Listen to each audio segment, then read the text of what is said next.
am Melissa, 28 years old, and I never thought my own sister would try to steal my inheritance while smiling to my face. Growing up, Angela was everything to me, my protector, my guide, my closest friend. When she married Andrew 3 years ago, I welcomed him as family with open arms. So when they invited me to dinner last Tuesday, claiming they had exciting news to share, I walked in expecting baby announcements or vacation plans. Instead, I left knowing that the two people I trusted most had been scheming to manipulate me out of everything my grandmother left me. Before I tell you how my sister tried to destroy my financial future, please let me know where you're watching from. Hit like and subscribe if you've ever had to choose between family loyalty and protecting yourself from manipulation. Angela and I grew up in a beautiful Victorian house in Connecticut, with 4 years separating us in age. As the older sister, she naturally took on a protective role, teaching me to tie my shoes, helping with homework, and always making sure I felt included when her friends visited. Our parents, David and Grace, were both successful real estate agents who built their business from nothing. They worked constantly, but always made time for family dinners and weekend activities. The person who truly shaped our childhood was our grandmother, Eleanor. Grandmother Eleanor was unlike anyone else in our family. While our parents focused on building their real estate empire, she valued art, travel, and authentic relationships. Every summer, Angela and I would spend 2 weeks at her lakeside cottage in New Hampshire, where she taught us to paint watercolors, shared stories from her travels across Europe, and gave us life lessons our busy parents never had time for. Money is a tool, not a destination, she would tell us while we sat on her porch watching sunset over the lake. The real wealth in life comes from experiences, relationships, and following your passions. Never let anyone convince you that your worth is measured by your bank account. These conversations became treasured memories that shaped my values. Grandmother Eleanor had been an art teacher before marrying our grandfather, and even after raising 4 children, she continued painting and collecting artwork. Her cottage displayed her own paintings alongside pieces she had acquired during decades of international travel. Through careful investments and an inheritance from her own grandmother, she had built substantial wealth that she managed independently. Both Angela and I inherited our grandmother's artistic temperament, but we expressed it differently. Angela gravitated toward interior design and fashion, while I was drawn to photography and writing. During high school, I spent countless hours at Grandmother Eleanor's cottage, helping organize her art collection and listening to stories behind each piece. She began teaching me about art history, investment principles, and the importance of preserving cultural heritage. Melissa, she told me during one of our afternoon tea sessions when I was 16, you have an old soul and deep appreciation for beauty and meaning. I see more of myself in you than anyone else in the family. At the time, I thought it was simply loving encouragement from a devoted grandmother. I had no idea she was already making decisions about her estate. Angela, meanwhile, focused on her social life and career aspirations. She attended Boston University, studying interior design, spending summers interning at prestigious design firms rather than visiting Grandmother Eleanor. I understood her choices. She was building professional connections and pursuing her dreams. But I felt sad that she was missing those precious conversations with our grandmother. After high school, I chose to attend the University of Connecticut so I could continue visiting Grandmother Eleanor regularly. My parents thought I was limiting my opportunities by staying local, but those college years gave me something invaluable: 4 more years of deep connection with the wisest person I had ever known. During my junior year, Grandmother Eleanor's health began declining. What started as occasional fatigue developed into more serious symptoms, requiring frequent medical appointments. I became her primary companion for doctor visits, helping navigate the healthcare system while our parents managed their business and Angela established herself in Boston's design scene. During this period, Grandmother Eleanor began sharing more serious conversations about her future plans. "Melissa, promise me something," she said one autumn afternoon as we sorted through her extensive jewelry collection. When I'm gone, don't let anyone pressure you into hasty decisions about my belongings. Take time to think, to feel, to decide what truly matters to you." I promised, not understanding why she felt compelled to extract such a commitment. Our family had always seemed united in love and respect for her. Why would anyone pressure me about anything? 2 months before my college graduation, Grandmother Eleanor passed away peacefully in her sleep. The funeral was beautiful, filled with former students, neighbors whose lives she had touched, and family members sharing stories about her generosity and wisdom. Angela flew in from Boston, taking time off from her new position at an upscale design firm to be with family during this difficult time. The will reading took place 1 week after the funeral.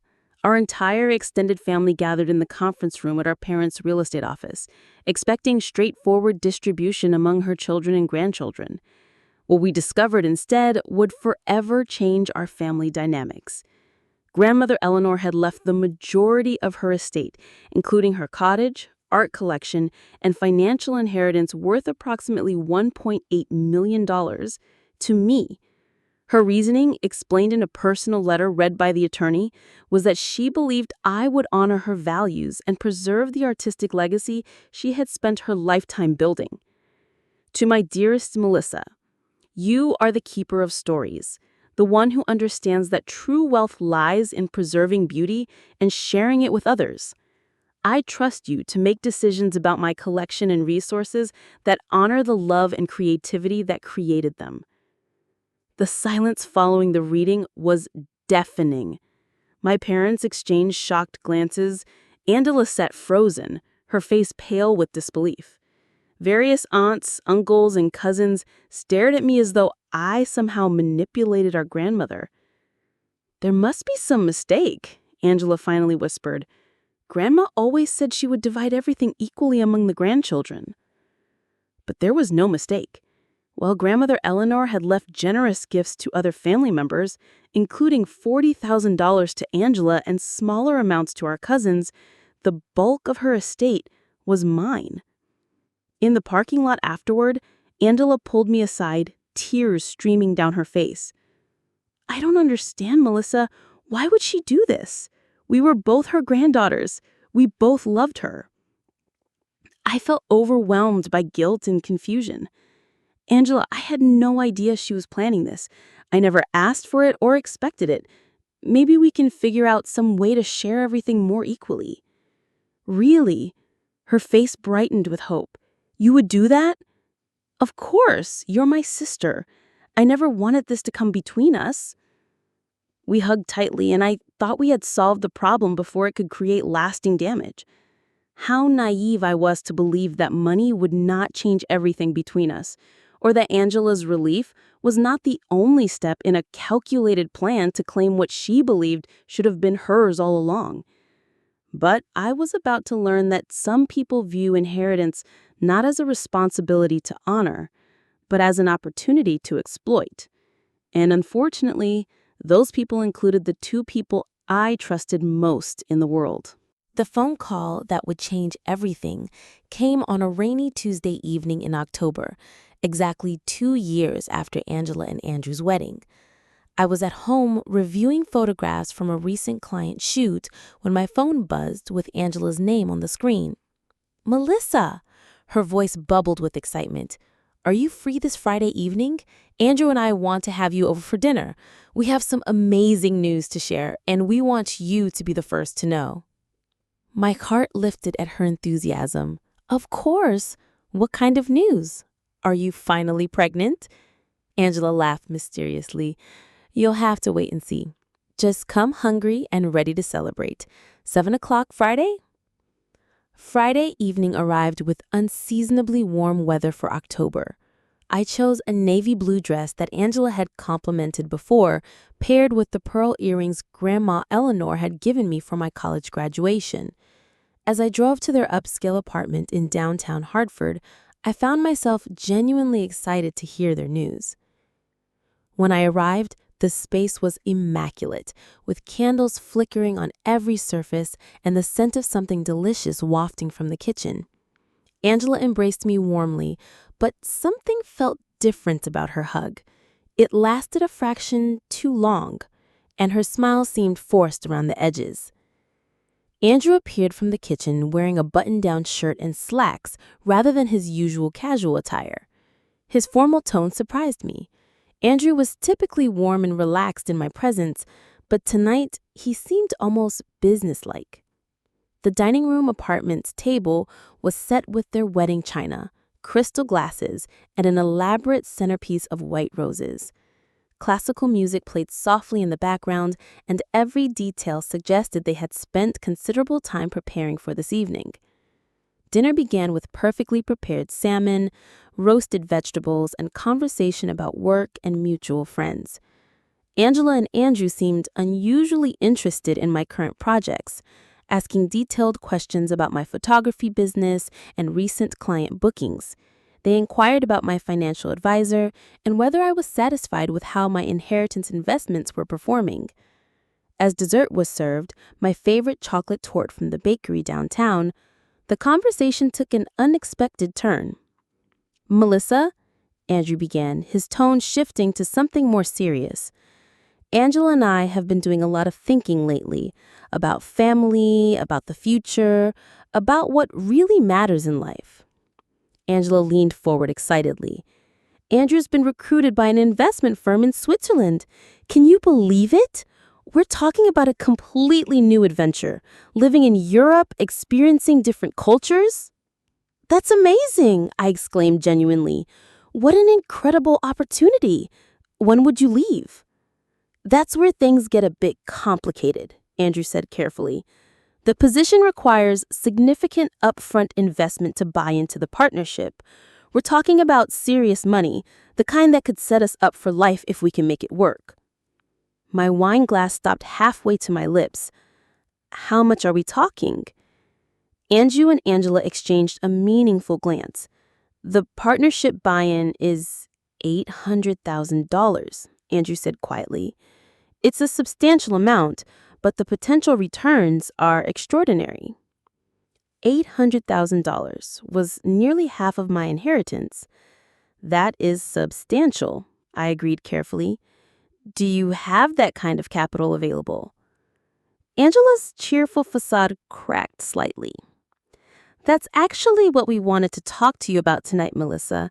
We've been thinking about family, about the future, about what really matters in life." My heart began beating faster as I realized where this conversation was going. "The thing is," Andrew continued, "we're family now. Angela is your sister, and I'm your brother-in-law. We've been wondering if you would consider lending us the funds for this investment opportunity." The word lending hung in the air between us. I set down my wine glass, my hand trembling slightly. "I know it sounds like a lot," Angela rushed to add, "but we would pay you back with interest. This isn't just about us, Melissa. This is about our entire family's future. Our children would be your nieces and nephews. We would all benefit from this opportunity." I felt as though the air had been sucked out of the room. This was not a pregnancy announcement or vacation news. This was a carefully orchestrated pitch for nearly half of my inheritance for Andrew's business venture. I need to understand this better," I said slowly. "You're asking me to loan you $800,000 for Andrew's partnership buy-in." "Not loan," Angela corrected quickly. "Think of it as a family investment. We would be partners in this venture.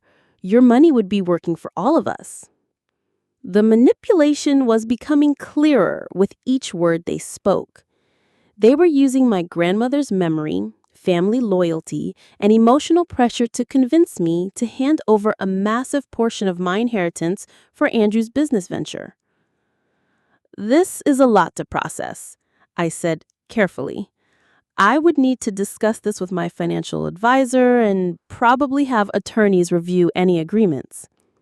Angela's smile tightened almost imperceptibly. "Of course, we understand you need to do your due diligence. But Melissa, this opportunity won't wait forever. The firm needs an answer within 2 weeks." As I gathered my purse to leave, Angela walked me to the door. Melissa, please think about this carefully. This could change everything for our family.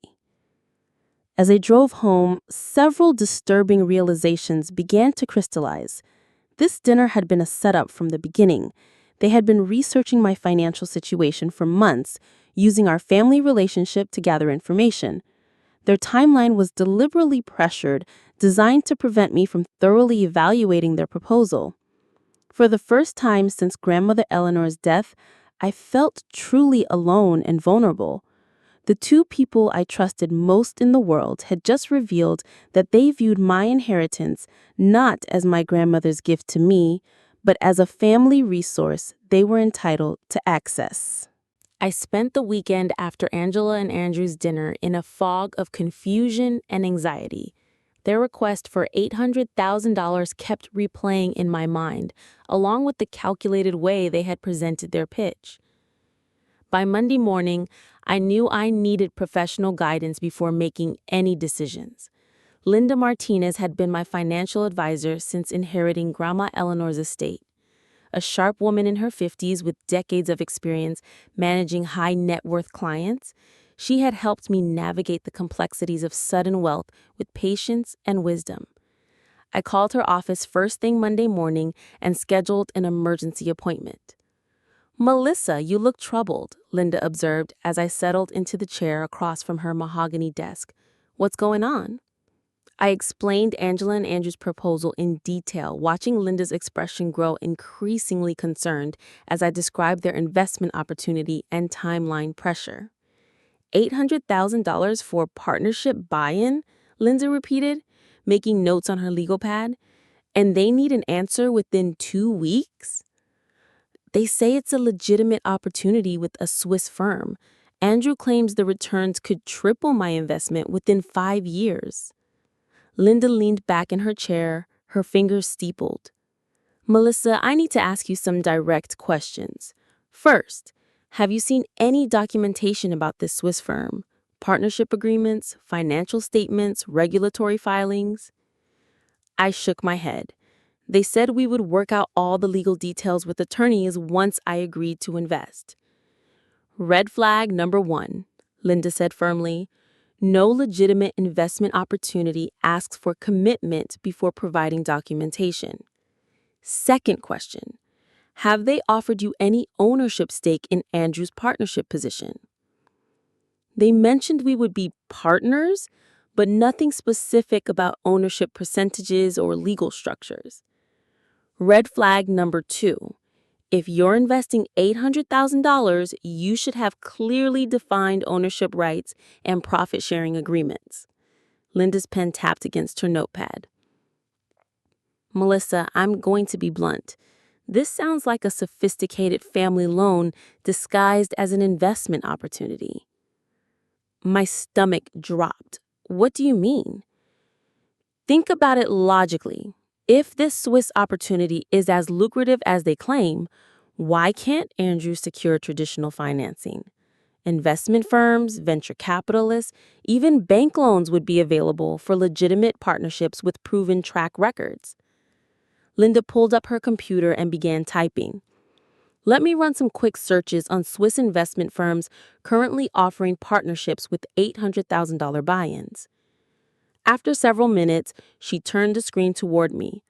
"I'm not finding any major Swiss firms actively recruiting American partners with $800,000 buy-ins.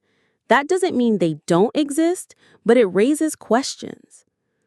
"So you think I should say no?" "I think you should demand comprehensive documentation before considering any investment.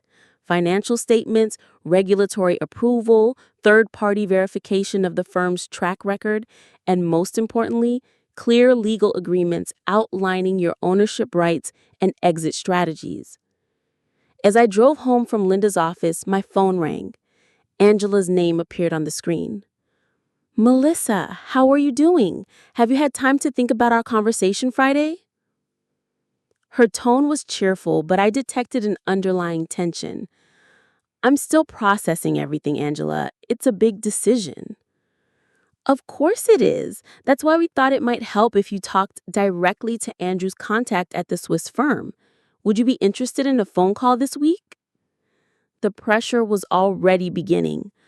I'd prefer to see documentation first, financial statements, partnership agreements, that sort of thing. There was a brief pause.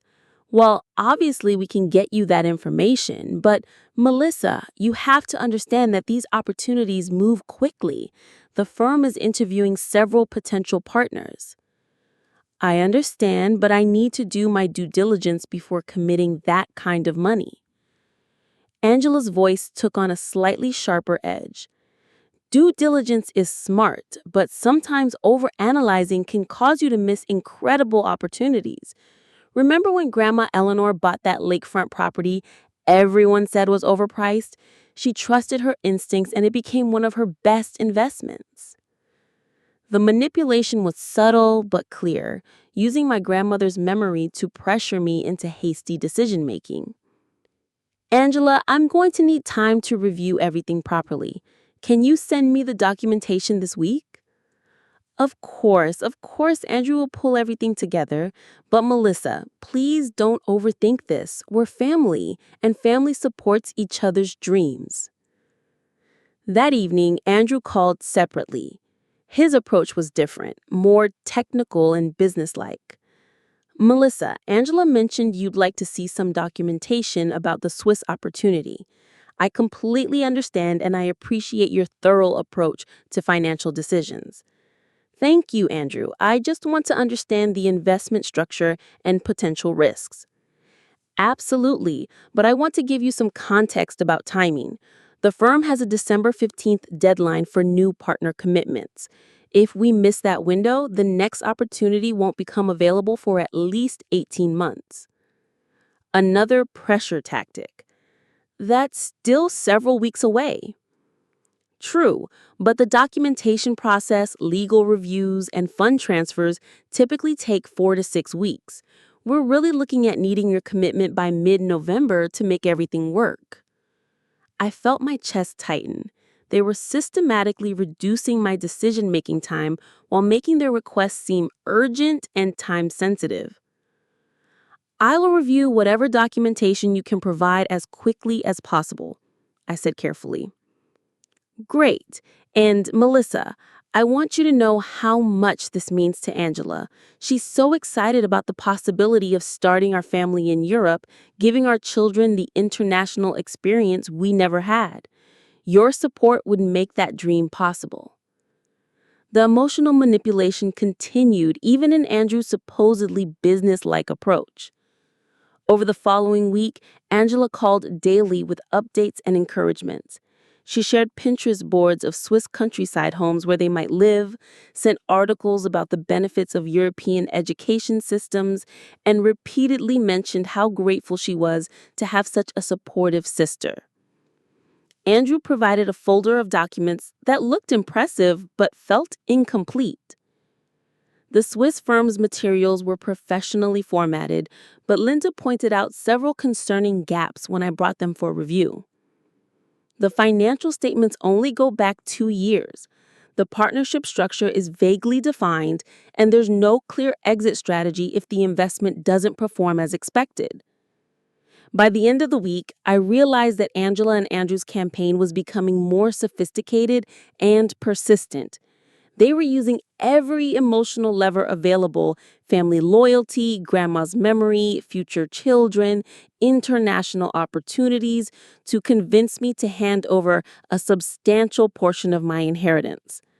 The pressure was building, and I could feel my resolve being tested. But thanks to Linda's guidance and my growing awareness of their manipulation tactics, I was beginning to understand that this request was less about a legitimate investment opportunity and more about accessing my inheritance for their personal benefit.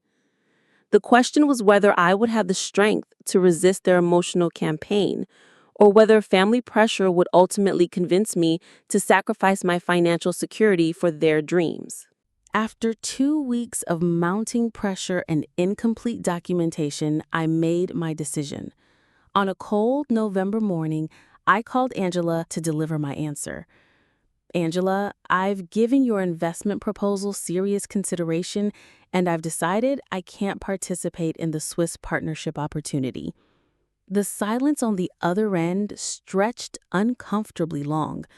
When Angela finally spoke, her voice was ice cold. What do you mean you can't participate?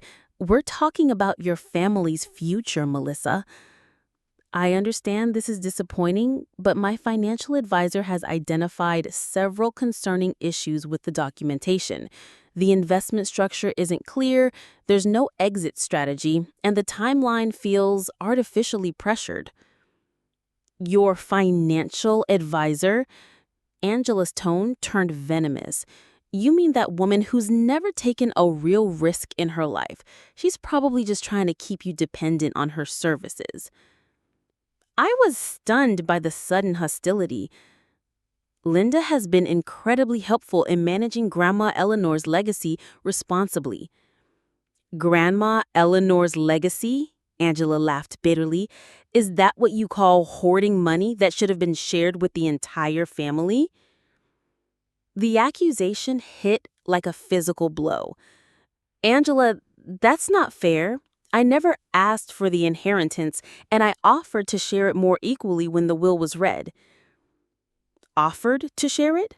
You made some vague comments about figuring something out and then did absolutely nothing. You've been living like a queen off money that should have been divided among all the grandchildren. Her words were calculated to wound, and they succeeded. I've been trying to honor Grandma's wishes and preserve her art collection for the family. Honor her wishes? You've been preserving it for yourself. When was the last time any other family member was even invited to visit the cottage? You've turned our grandmother's legacy into your personal museum. The conversation was spiraling into territory I had never expected. This was not disappointment about a declined business proposal. This was years of suppressed resentment exploding into the open. Angela, I never intended to exclude anyone from the cottage. You've been busy with your career and life in the city. You assumed wrong. She cut me off. You assumed that because Grandma left you the inheritance, you have the right to make all the decisions about family property and family resources. An hour later, Andrew called with a completely different approach. His voice was smooth and professional, but with an underlying edge I had never heard before. Melissa, Angela told me about your decision. I have to say, I'm surprised. I thought you understood the magnitude of this opportunity. Andrew, I explained my concerns about the documentation and investment structure.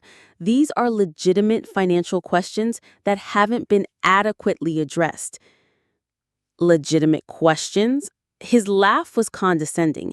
Melissa, you're a wedding photographer, not a financial analyst. Sometimes you have to trust people with more expertise in these matters. The dismissiveness stung. My financial advisor is a certified professional with decades of experience. Your financial advisor is conservative to the point of being timid. Do you think any major fortunes were built by avoiding risk? Do you think your grandmother became wealthy by listening to advisors who told her to play it safe? Andrew was using these same manipulation tactics, but now with an aggressive edge that made them feel more like attacks than persuasion. This decision affects my financial security, I said firmly. I have the right to be cautious with my inheritance. Your inheritance, Andrew repeated slowly. That's interesting phrasing, Melissa. I seem to remember your grandmother believing in family, in supporting each other's dreams. I wonder what she would think about your selfishness. The word selfishness hung in the air like a slap. Andrew had just called me selfish for refusing to hand over $800,000 to fund his business venture. I don't think protecting my financial future is selfish. Protecting your financial future, you have nearly $2 million, Melissa. You could give us the 800,000 and still be wealthy beyond most people's dreams. But apparently, having enough isn't enough for you.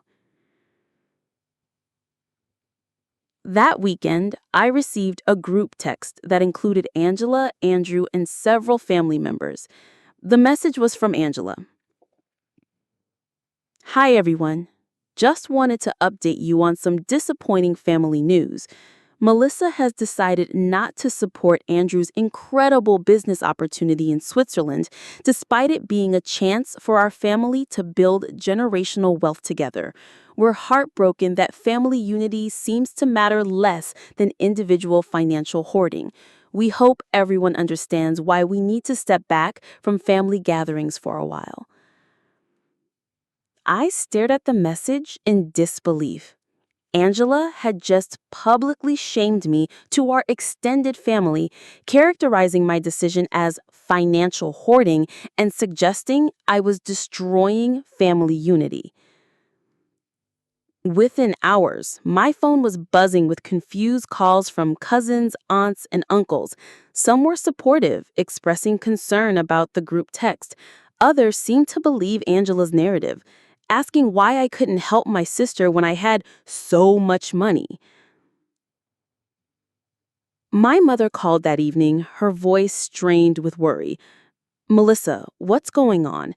Angela sent this terrible message to everyone, and now half of the family is choosing sides. What happened? I explained the entire situation to my parents.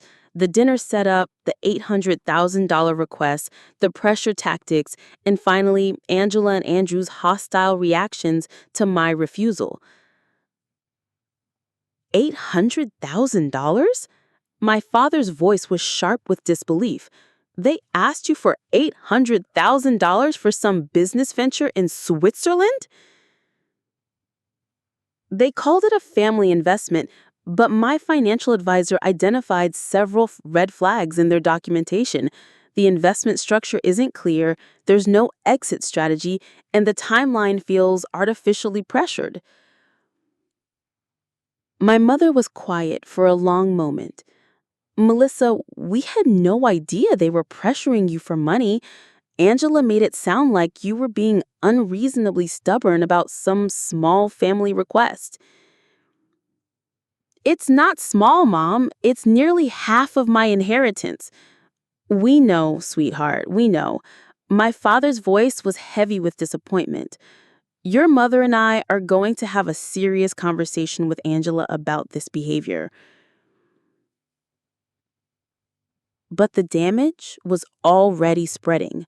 Over the following days, Angela's campaign intensified. She posted cryptic social media messages about learning who really cares about family and discovering people's true priorities. She shared articles about sibling rivalry and financial jealousy, clearly aimed at painting me as the villain in our family drama. Andrew joined the campaign with his own social media posts about missed opportunities and the difference between people who build wealth and people who hoard it. I felt like I was watching my family implode in real time. Angela and Andrew had transformed my refusal to fund their business venture into a comprehensive attack on my character, my values, and my right to make independent financial decisions. The most painful realization was that their hostility revealed the true nature of their relationship with me over the past 2 years. Every supportive phone call, every family dinner, every expression of concern for my well-being had been part of a long-term strategy to position themselves for this moment. They had never accepted my grandmother's decision to leave me the inheritance. They had spent 2 years cultivating a relationship designed to eventually extract that money from me, and when I refused to comply, they immediately turned to public shaming and family manipulation. I was beginning to understand that this fight was far from over, and that Angela and Andrew would not accept my refusal gracefully. They had revealed themselves as people willing to destroy family relationships to get what they wanted, and I was now their primary target. The sister I had loved and trusted my entire life was gone, replaced by someone I barely recognized, someone who viewed my inheritance as rightfully hers and my refusal to share it as an unforgivable betrayal. The harassment began subtly. Anonymous letters started appearing in my mailbox, typed messages questioning my greed and family betrayal. My business email received negative reviews claiming I was unreliable and difficult to work with, though none came from actual clients. Someone had clearly started a systematic campaign to damage my reputation. 2 weeks after my refusal, I was working late on photo editing when aggressive knocking startled me. Through the peephole, I saw Angela and Andrew on my doorstep, both looking agitated and determined. "Melissa, we know you're in there," Angela called out. "We need to talk about this situation like adults." My heart raced. It was nearly 10 o'clock at night, and their unexpected arrival felt threatening rather than familial. "It's pretty late, Angela. Can we talk tomorrow?" "No, we can't wait until tomorrow." Andrew's voice was sharp. "This nonsense has gone on long enough. You're destroying our family over selfishness." I kept the security chain engaged as I opened the door slightly. "I'm not comfortable having this conversation at this hour. Please call me tomorrow and we can—" "Comfortable?" Angela laughed harshly. "You're worried about comfortable? Do you know what's uncomfortable, Melissa? Watching your sister throw away her family's future because she's too greedy to share what was never really hers." Her words stung, but I tried to remain calm. "The inheritance was Grandma Eleanor's decision. I'm trying to honor her wishes." "Honor her wishes?" Andrew pushed closer to the door. "Her wishes were for family to support each other. She's probably spinning in her grave watching you hoard money while your sister's dreams die." The viciousness in his tone shocked me. This was not the charming man who had joined our family 3 years ago. This was someone I didn't recognize. Someone who felt entitled to my inheritance and furious that I wasn't complying. "I've made my decision," I said firmly. "I'm not going to change my mind about the investment." "Investment?" Angela's voice rose to near shouting. "This isn't about investment anymore, Melissa. This is about what kind of person you really are. Are you the loving sister I grew up with, or are you the selfish stranger you've become since getting that money?" "Angela, please lower your voice. You're going to wake my neighbors." "I don't care about your neighbors," she screamed. "I care about my sister who has abandoned her family for money." Andrew placed his hand on the door frame, preventing me from closing it. "Melissa, you need to understand something. This Swiss opportunity has a deadline. If we miss it because of your stubbornness, there won't be another chance. Are you really going to let your sister's future slip away over your attachment to money you didn't even earn?" The physical pressure he was applying to keep the door open made me genuinely afraid. "Andrew, please remove your hand from my door. I'll remove my hand when you start acting like family instead of a greedy stranger." I stepped back and spoke loudly. "If you don't leave my property immediately, I'm calling the police." Angela's face twisted with rage. "Fine. Call the police. Call them and explain how you're destroying your own family over money. See how that looks to everyone. We're not leaving until you give us a real explanation, not some nonsense about documentation and financial advisors. The real reason you won't help your own sister."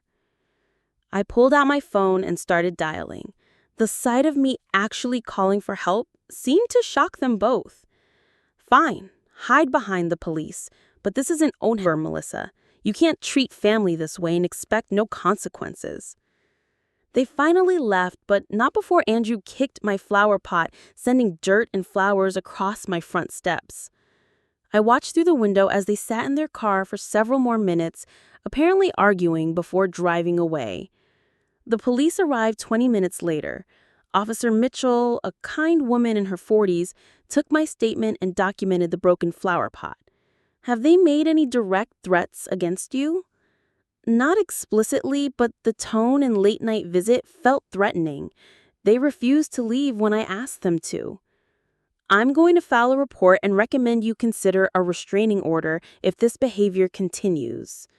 Do you have somewhere else you can stay tonight if you're concerned about your safety?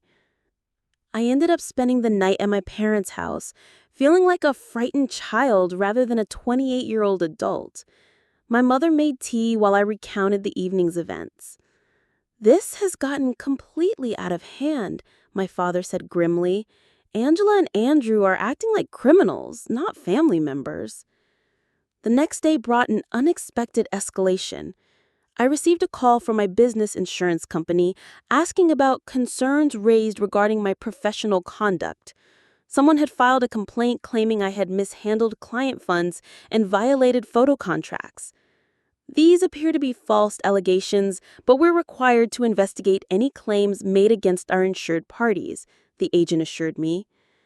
The systematic nature of the attacks was becoming clear. Angela and Andrew weren't just angry about my refusal, they were actively trying to destroy my livelihood and reputation. That afternoon, my financial advisor Linda called with disturbing news. Melissa, I received a very strange call this morning. Someone claiming to be your business partner was asking detailed questions about your investment accounts and requesting access to portfolio information. Business partner? I don't have any business partners. That's what I figured. I refused to provide any information, of course, but whoever called knew specific details about your inheritance and account structures. They claimed you had agreed to some kind of business venture that required financial disclosure. My blood ran cold. It had to be Andrew. He's been pressuring me about an investment opportunity. Well, he's now apparently trying to access your financial information without authorization, Melissa. That's potentially fraudulent behavior. You might want to consider involving law enforcement. The realization hit me like a physical blow. Andrew and Angela weren't just disappointed about my refusal to fund their Swiss venture. They were actively investigating my finances, trying to damage my business, and potentially attempting financial fraud. This wasn't family drama anymore. This was a calculated attack on my livelihood, my reputation, and my financial security. The two people I had loved and trusted most were now treating me like an enemy to be defeated, rather than the sister to be respected. That evening, I sat in my parents' kitchen, surrounded by police reports, insurance company letters, and documentation of the harassment campaign. The sister who had once protected me from playground bullies was now the primary threat to my safety and security. "We never saw this coming," my mother said softly, tears in her eyes. "How did Angela become someone capable of such cruelty?" The question haunted me. How had the loving sister of my childhood transformed into someone willing to destroy my life for money? And more importantly, how much worse was this situation going to get before it was over? I realized that Angela and Andrew had declared war on me, and I was going to have to fight back to protect everything Grandma Eleanor had entrusted to my care. The inheritance that was supposed to honor our grandmother's legacy had become a battleground that was tearing our entire family apart. 3 weeks after the threatening visit to my home, I received a certified letter that made my blood run cold. Angela and Andrew had hired an attorney and were formally contesting Grandma Eleanor's will. The legal document claimed that our grandmother had been suffering from early-stage dementia when she drafted her final will, making her mentally incompetent to make such significant financial decisions. They alleged that I had exercised undue influence over an elderly woman with diminished capacity, manipulating her into leaving me the bulk of her estate. I stared at the papers in disbelief. These were serious legal accusations that could invalidate the entire inheritance and force me to return everything to the estate for redistribution. Worse, they painted me as someone who had taken advantage of a vulnerable elderly woman for financial gain. My hands shook as I called my attorney, Robert Chin, who had handled Grandma Eleanor's estate planning. "Melissa, I've received a copy of the filing," Robert said grimly. "These are very serious allegations, but I want you to know that I have extensive documentation proving your grandmother's mental competency when she drafted her will. How can they claim she had dementia? She was sharp as a tack until the day she died." "That's exactly what we'll prove in court. I have medical records, witness testimonials, and video recordings of our meetings where your grandmother clearly articulated her reasoning for the inheritance structure. But this is going to be an expensive and emotionally draining fight." The next day brought another devastating blow. I arrived at Grandma Eleanor's cottage to find Angela's car in the driveway. Through the window, I could see her and Andrew inside, photographing the art collection and taking measurements of rooms. I called the police immediately, but by the time they arrived, Angela had produced a document claiming she had legal authority to access the property as part of the will contest. "How did they get inside?" I asked Officer Reynolds, the responding officer. Angela smiled coldly. "I still have a key from when Grandma was alive, and according to our attorney, contested property should be preserved and documented during legal proceedings." "That key was for emergencies when Grandma was living here. This is breaking and entering." "Actually," Andrew interjected smugly, "our legal research shows that family members have rights to ancestral property during inheritance disputes. We're simply protecting our interests in assets that may rightfully belong to the entire family." Officer Reynolds looked confused by the legal complexities. "Ma'am, you'll need to resolve this through the courts. I can't determine property rights based on ongoing litigation." After the police left, Angela approached me with a triumphant expression. "You brought this on yourself, Melissa. If you had just shared the inheritance fairly from the beginning, none of this would have been necessary." "Shared it fairly? Grandma Eleanor made her decision based on what she thought was right for her legacy." "Her legacy?" Angela laughed bitterly. "You mean the legacy you convinced a confused old woman to leave to you? Do you really think anyone believes she would have cut her other grandchildren out of their inheritance if she had been thinking clearly?" Andrew pulled out his phone and began recording our conversation.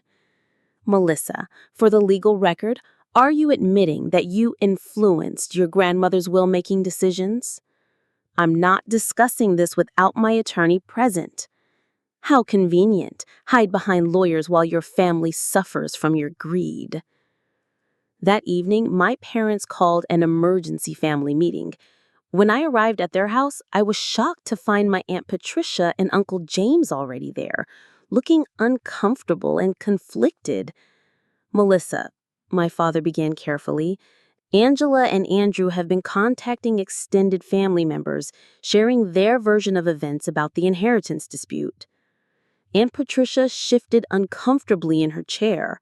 "Honey, they showed us documentation suggesting that Eleanor might not have been mentally competent when she changed her will. They said you spent an unusual amount of time with her during her final years, possibly influencing her decisions." The betrayal cut deep. These were family members who had known me my entire life, yet they were questioning my integrity based on Angela and Andrew's manipulative narrative. "Aunt Patricia, I spent time with Grandma because I loved her and she was lonely. I never discussed her will or tried to influence her estate planning." Uncle James looked skeptical. "But you have to admit, Melissa, it's unusual for one grandchild to receive such a disproportionate inheritance. Angela showed us financial records suggesting that the estate was worth much more than we originally understood." I felt sick. realizing that Angela and Andrew had been systematically poisoning my relationships with extended family members, spreading doubt about my character and my grandmother's mental state. My mother's voice was strained when she spoke. "There's something else, Melissa. Angela provided what she claims is a draft of an earlier will that showed more equal distribution among grandchildren." "A draft of an earlier will? Where did that come from?" My father's expression was grim. "She says she found it among some papers at the cottage. It's dated 6 months before the final will and shows your grandmother planning to divide the estate equally." My attorney Robert had warned me about this possibility. He'd explained it's not uncommon for people to create multiple drafts before finalizing their estate plans. What matters legally is the final will that was properly executed and witnessed. But I could see that Angela's evidence was having the desired effect on family members who wanted to believe there had been some mistake or manipulation. Uncle James, even if Grandma considered equal distribution at some point, her final decision was clearly stated in the legally executed will. She had valid reasons for her choices. "What reasons?" Aunt Patricia asked. "Angela says you've never been able to explain why Eleanor would favor you so dramatically over her other grandchildren." The question hung in the air, and I realized that Grandma Eleanor's personal letter explaining her decision had never been shared with the extended family. The attorney had read it during the will reading, but its contents hadn't been distributed. She left a letter explaining her reasoning.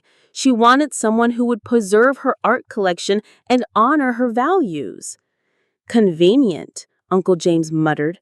"A private letter that only you and the lawyer have seen?" I felt my family fracturing in real time. Angela and Andrew's legal challenge wasn't just about money. It was a comprehensive attack on my reputation, my relationships, and my grandmother's memory. Over the following week, more family members called with questions and concerns. Angela had been busy sharing her evidence and building support for her narrative that I had manipulated a vulnerable elderly woman for financial gain. The legal battle was just beginning, but the emotional damage was already devastating. The inheritance that was supposed to honor Grandma Eleanor's memory had become a weapon that was destroying everything she had valued most: our family's love and unity. As I sat in my attorney's office reviewing the mountain of legal documents required to defend against Angela's challenge, I realized that this fight would consume months or possibly years of my life. Even if I ultimately won, the cost in terms of family relationships and emotional well-being might be irreparable.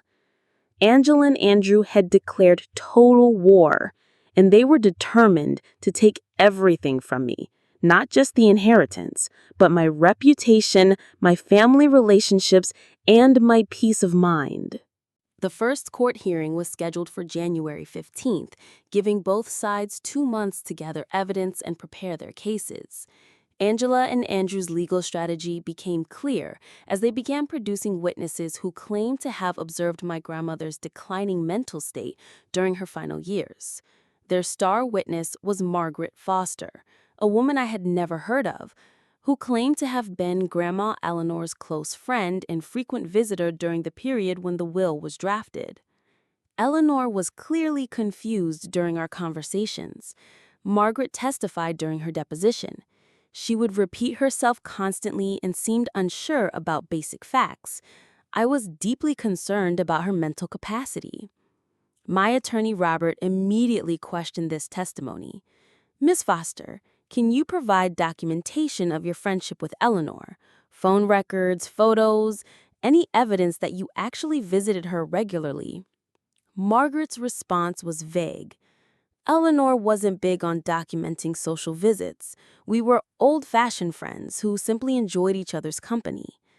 But when Robert pressed for specifics, Margaret couldn't provide basic information about Grandma Eleanor's home, her interests, or details that any genuine friend would know. Her testimony fell apart under scrutiny, revealing that she had likely been coached by Angela and Andrew's attorney. The second witness was Dr. Harrison Vale, a geriatrician who claimed to have treated my grandmother for early-stage dementia symptoms. However, when we requested medical records, none existed. Dr. Vale claimed the records had been lost in a computer system update. This is suspicious at best, fraudulent at worst, Robert told me privately. No legitimate doctor loses medical records of dementia treatment without any backup documentation. My counterattack began with Grandma Eleanor's actual medical records, which showed no signs of cognitive decline. Her primary physician, Dr. Susan Walsh, provided a detailed affidavit confirming that my grandmother had been mentally sharp until her death. Eleanor Morrison was one of my most engaged patients, Dr. Walsh's statement read. She asked detailed questions about her medications, managed her own finances, and showed no signs of memory loss or confusion during our appointments. More importantly, Robert had discovered something devastating about Angela and Andrew's financial situation. Through legal discovery, we learned that they were in serious debt, over $200,000 in credit card bills, a defaulted business loan, and a mortgage they were struggling to pay. This explains everything, Robert said as we reviewed the financial documents. They're not fighting for principal or family equity. They're drowning in debt and see your inheritance as their only escape route. The most damaging evidence came from an unexpected source. Andrew's business partner, Marcus Riley, contacted us after learning about the will contest through mutual connections. Andrew approached me 8 months ago about a potential Swiss investment opportunity, but when I investigated, no such opportunity existed. The documents he showed me were fabricated.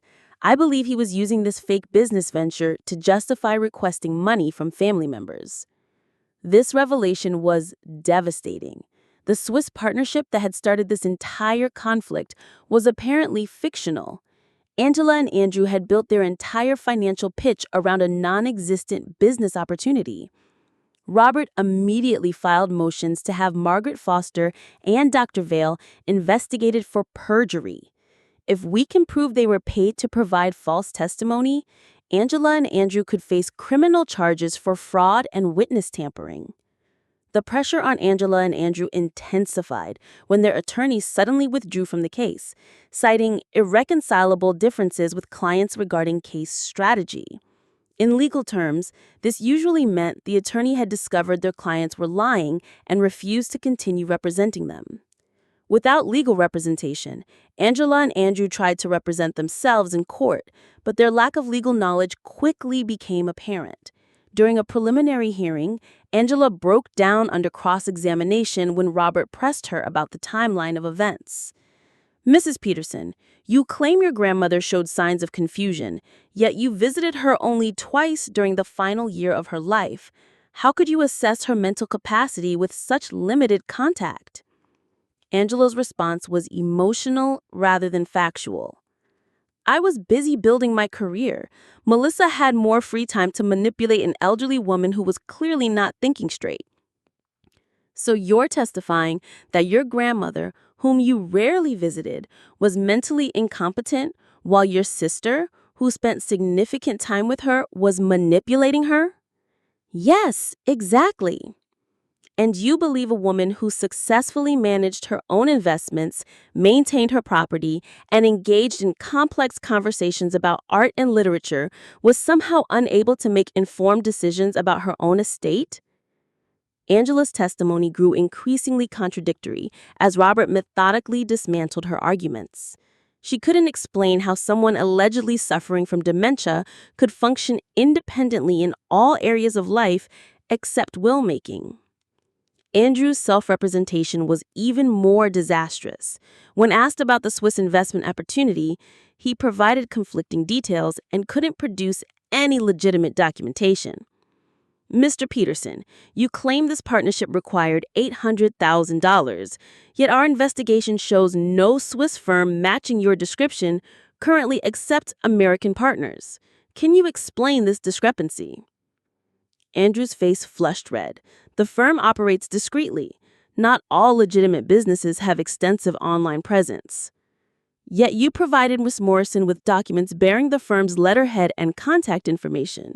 When our investigators contacted these numbers, they were disconnected or invalid. There must have been some misunderstanding with the documentation. Robert produced copies of the fabricated documents. Mr. Peterson, are you testifying under oath that these materials, which contain numerous factual errors and invalid contact information, represent legitimate business correspondence? Andrew realized he was trapped. Admitting the documents were fake would expose his fraud, but defending their authenticity was clearly impossible. I may have been misled by my business contacts about some details. The judge intervened at this point. Mr. Peterson, are you suggesting that you presented fraudulent documentation to potential investors without verifying its authenticity? No, Your Honor. I believe the information was accurate at the time. But the damage was done.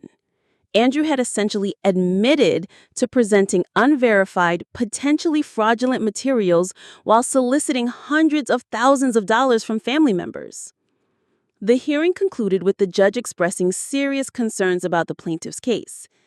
I am troubled by the lack of credible evidence supporting claims of mental incompetency, and I am particularly concerned about allegations of fraudulent documentation in connection with the alleged investment opportunity. Outside the courthouse, Angela and Andrew looked defeated. Their legal challenge was crumbling, their financial desperation had been exposed, and they faced potential criminal charges for fraud and perjury. But as we walked to our cars, Angela called out to me with venom in her voice. "This isn't over, Melissa. Even if you win in court, you've destroyed our family. Was your precious money worth losing your sister forever?" I turned to face her, feeling a mixture of sadness and resolve. Angela, I didn't destroy our family. You did that. When you decided to lie, manipulate, and commit fraud to steal my inheritance. Steal your inheritance? That money should have been shared with the family from the beginning. Maybe it should have been, but that was Grandma Eleanor's choice to make, not yours. And instead of accepting her choice or having an honest conversation about it, you chose to lie, commit fraud, and destroy everything she valued about our family. As I drove away from the courthouse, I realized that even though I was likely to win the legal battle, Angela was right about one thing. Our family would never recover from this conflict. The sister I had loved was gone, replaced by someone willing to destroy lives for money she hadn't earned. The final court ruling came on a gray February morning. Judge Catherine Morrison, no relation to our family despite sharing the surname, delivered her verdict with stern clarity that left no room for appeal. After careful review of all evidence presented, this court finds no credible proof that Eleanor Morrison suffered from mental incompetency when drafting her final will. The plaintiff's witnesses have been discredited, their documentation proven fraudulent, and their motives clearly financial rather than ethical. I sat in the gallery with my parents and attorney Robert, feeling a mixture of relief and emptiness as the judge continued. Furthermore, this court is deeply troubled by evidence of fraudulent documentation, potential witness tampering, and what appears to be a systematic campaign of harassment directed at the defendant. I am referring this matter to the District Attorney's Office for Criminal Investigation. Angela and Andrew sat at the plaintiff's table, looking devastated. Angela was crying silently while Andrew stared straight ahead with the hollow expression of someone whose world had just collapsed. The will contest is dismissed with prejudice. The defendant is entitled to recover reasonable attorney fees and court costs from the plaintiffs. This court also grants the defendant's request for a permanent restraining order against both plaintiffs. Outside the courthouse, reporters had gathered after word spread about the dramatic family inheritance case. I made a brief statement confirming my relief that Grandma Eleanor's wishes had been upheld, but declined to discuss the personal impact on our family. Robert pulled me aside as we walked to our cars. "Melissa, you should know that the district attorney's office will likely pursue criminal charges against Angela and Andrew. The evidence of fraud is overwhelming, and Judge Morrison's referral carries significant weight." "What kind of charges are we talking about?" "Fraud, perjury, witness tampering, possibly conspiracy. Angela and Andrew could face several years in prison if convicted on all counts." The reality hit me like a physical blow. My sister might go to prison because of this inheritance fight. Even though I had won the legal battle, the victory felt hollow and devastating. 3 weeks later, the criminal charges were filed. Angela Peterson and Andrew Peterson were indicted on multiple felony counts, including conspiracy to commit fraud, perjury, and solicitation of false testimony. The local newspaper covered the story with the headline, "Inheritance Fraud, Siblings Face Prison in Will Contest Scandal." My phone rang constantly with media requests, but I refused all interviews. This wasn't a victory I wanted to celebrate publicly. My family had been destroyed. My sister was facing prison, and the inheritance that was supposed to honor Grandma Eleanor's memory had become a source of shame and notoriety. The most painful moment came when Angela called me from jail after her arrest. Her voice was small and broken, nothing like the aggressive woman who had been harassing me for months. "Melissa, they're saying I could get 5 to 10 years. Andrew might get even longer because of the financial fraud charges." I didn't know how to respond. Part of me felt vindicated that Angela was finally facing consequences for her actions, but hearing her fear and desperation brought no satisfaction. "Angela, you brought this on yourself. The lies, the fraud, the harassment, none of that was necessary." I know I messed up.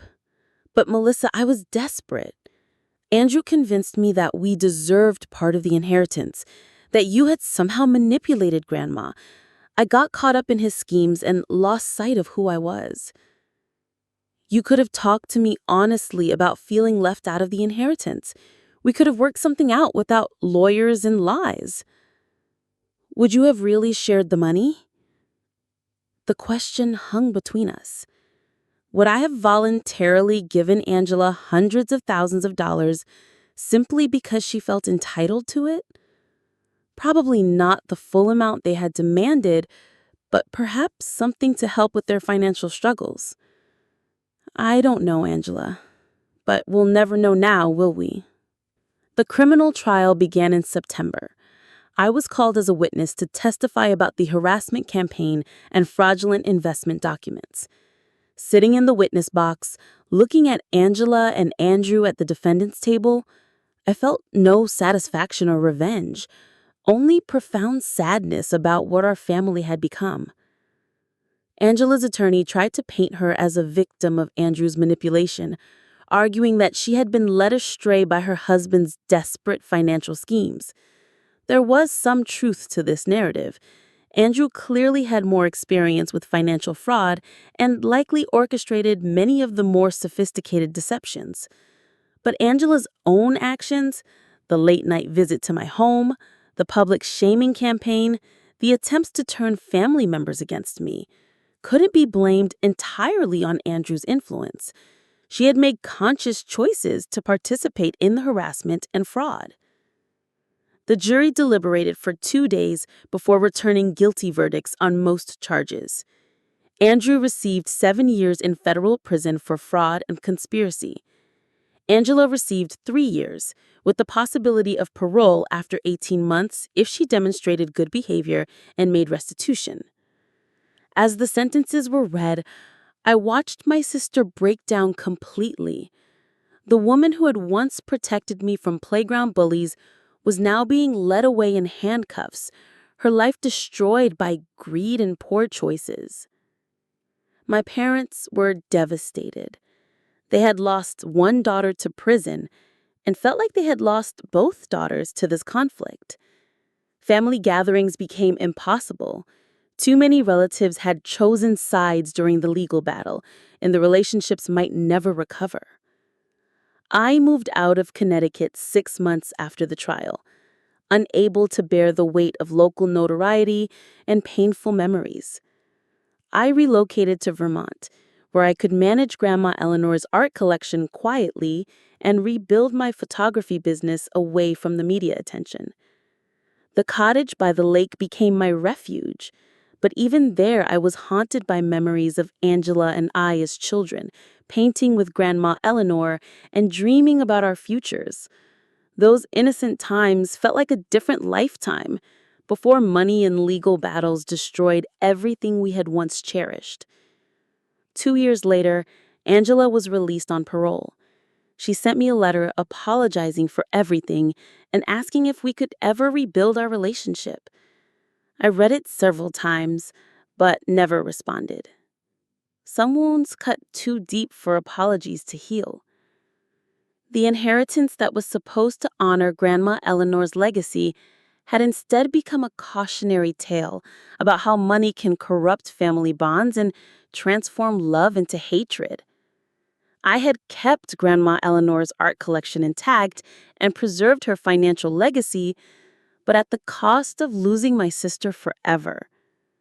Sometimes, late at night, sitting by the lake where Angela and I had once been so happy, I wondered if Grandma Eleanor would have made different choices if she had known the destruction her generosity would cause.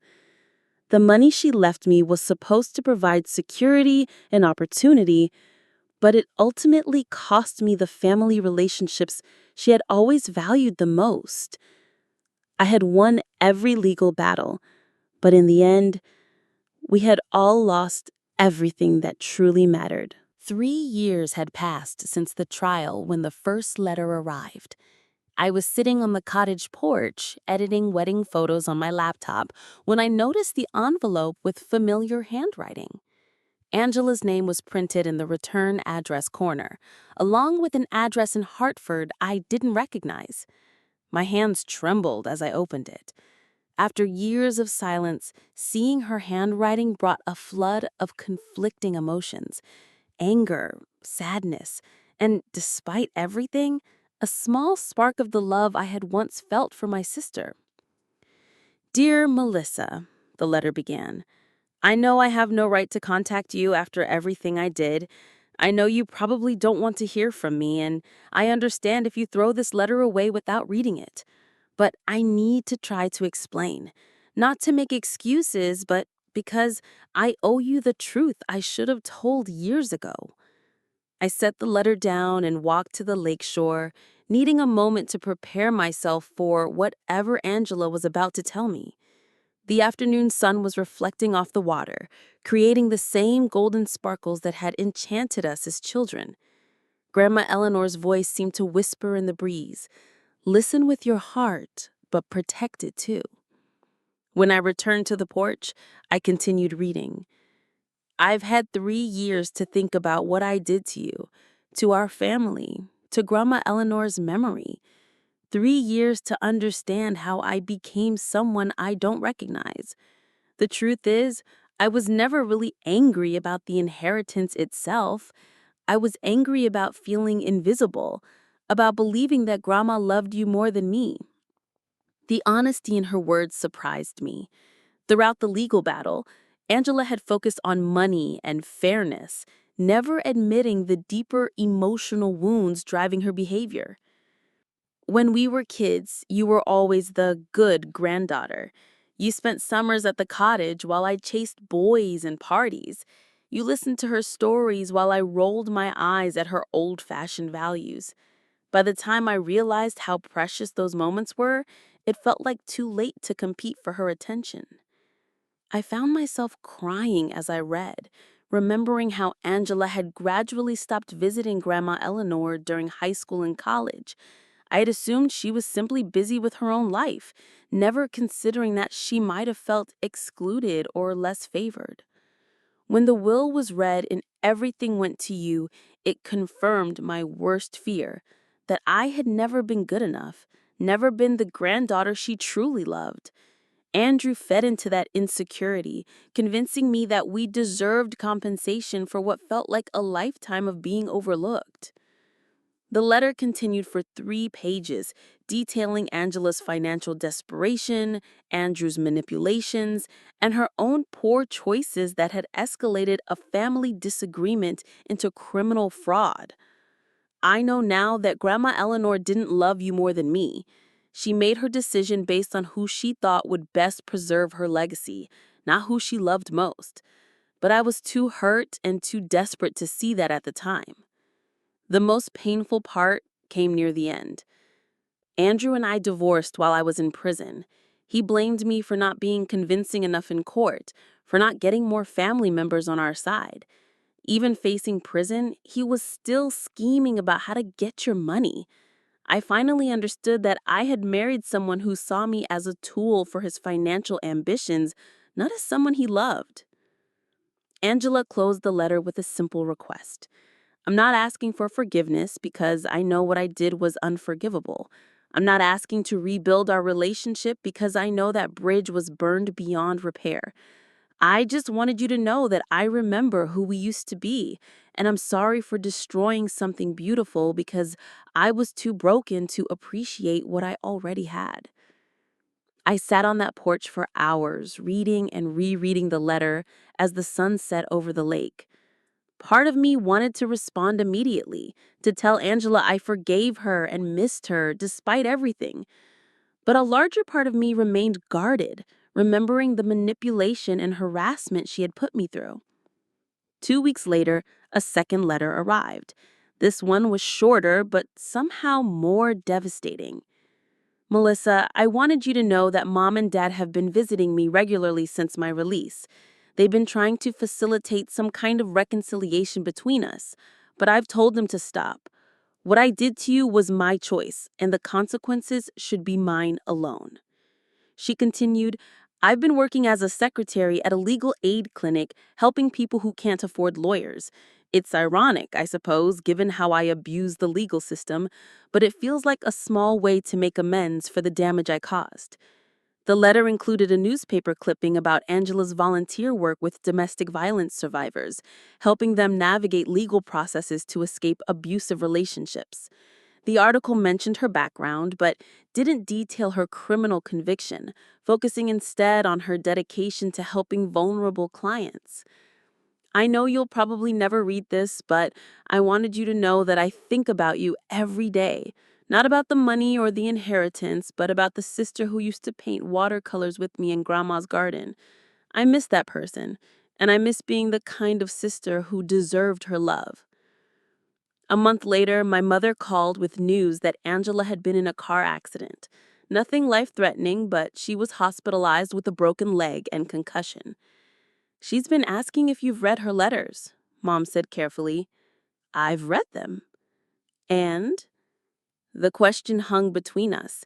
My mother had been walking a careful line for 3 years, maintaining relationships with both her daughters without pressuring either of us towards reconciliation. I don't know, Mom. Part of me wants to forgive her, but part of me remembers how she tried to destroy my life. How do you move past something like that? I don't know either, sweetheart, but I do know that Angela isn't the same person who did those things to you. Prison changed her, broke something in her that needed to be broken. That evening, I found myself drafting a response to Angela's letters. I wrote 17 different versions, ranging from complete forgiveness to continued anger. None of them felt right. Finally, I settled on something simple. Angela, I received your letters. I'm glad you're getting your life back together. I'm not ready for contact yet, but I wanted you to know that I remember our childhood too. Take care of yourself. I never sent it. The letters sat on my desk for weeks, growing heavier with each passing day. What was the right choice? Did forgiveness require rebuilding our relationship, or could I forgive her from a distance while protecting myself from further pain? The inheritance that had driven us apart continued to shape my daily life. I had used part of it to establish an art scholarship at the local college in Grandma Eleanor's name. The cottage had become a retreat center for women overcoming family trauma. The financial security allowed me to choose meaningful work over profitable projects. But none of these positive outcomes felt like victory. They felt like attempts to create meaning from destruction, to honor my grandmother's memory despite the damage done in her name. As I sat by the lake on the third anniversary of the trial, I realized that Angela and I were both serving life sentences for the inheritance war, hers in the form of criminal conviction and social shame, mine in the form of isolation and broken family bonds. 5 years after the trial, I finally made the phone call I had been avoiding. Angela answered on the second ring, her voice cautious but hopeful. "Melissa, is everything okay?" "I'm fine. I was wondering if you'd like to meet for coffee. Nothing dramatic, just coffee." The silence stretched between us before Angela spoke quietly. "Are you sure? I don't want to cause you any more pain." "I'm sure. There's a cafe in Middletown halfway between us. Tomorrow at 2?" The cafe was neutral territory, a small place with mismatched furniture and local artwork on the walls. I arrived early and chose a corner table where we could talk privately. When Angela walked in, I barely recognized her. Prison and the years that followed had changed her dramatically. The confident, fashionable woman I remembered was gone, replaced by someone quieter, more careful in her movements. Her hair was shorter and streaked with premature gray. She wore simple clothes and no jewelry, except for Grandma Eleanor's small cross necklace. "You kept it," I said, nodding toward the necklace as she sat down. Angela's hand moved unconsciously to her throat. It was the only thing of hers I had left. I know I don't deserve to wear it, but it reminds me of who I used to be before I lost my way. We ordered coffee and sat in awkward silence for several minutes. Neither of us knew how to begin a conversation that had been 5 years in the making. "I read your letters. All of them." Angela nodded. "I wasn't sure if you had. You never responded, which was probably smart." "I wrote responses, 17 different ones. I just never sent them." A small smile crossed Angela's face. 17? That sounds like you, always overthinking things. Some were angry, some were sad, a few were forgiving. Which one felt the most honest? I considered her question carefully. All of them. That's why I couldn't send any of them. I felt all those things at once. Angela stirred her coffee slowly, her eyes focused on the swirling liquid. "I've been seeing a therapist for 3 years now. She's helped me understand why I became someone capable of hurting you so badly." "And what did you learn?" "That I spent my whole life feeling like I was in second place. Second to you with Grandma Eleanor, second to Andrew's business schemes, second to everyone else's priorities. Instead of dealing with that pain honestly, I let it turn into resentment and greed." Her honesty was disarming. "Angela, I never knew you felt that way about Grandma and me." "How could you know? I hid it behind jokes and busy schedules and distance. I was too proud to admit that I felt left out, so I convinced myself that I didn't care about the cottage visits and art lessons." Angela looked up at me for the first time since sitting down. "The therapist asked me what I really wanted from you, underneath all the money demands and legal battles. And I realized what I wanted was for you to choose me, to voluntarily share the inheritance because you loved me enough to include me, not because a court forced you to. But I did love you enough. I offered to share the inheritance right after the will reading, remember? You offered to figure something out, which felt like pity, not partnership. I wanted you to say, 'Angela, this should be ours together.' I wanted you to need me as your partner in preserving Grandma's legacy." The conversation was painful, but necessary. We were finally having the honest discussion we should have had 5 years earlier, before lawyers and lies destroyed everything. Would that have been enough? I asked. If I had made you an equal partner from the beginning. Angela was quiet for a long moment. I want to say yes, but I'm not sure. Andrew was already filling my head with get-rich-quick schemes. My financial problems were worse than you knew.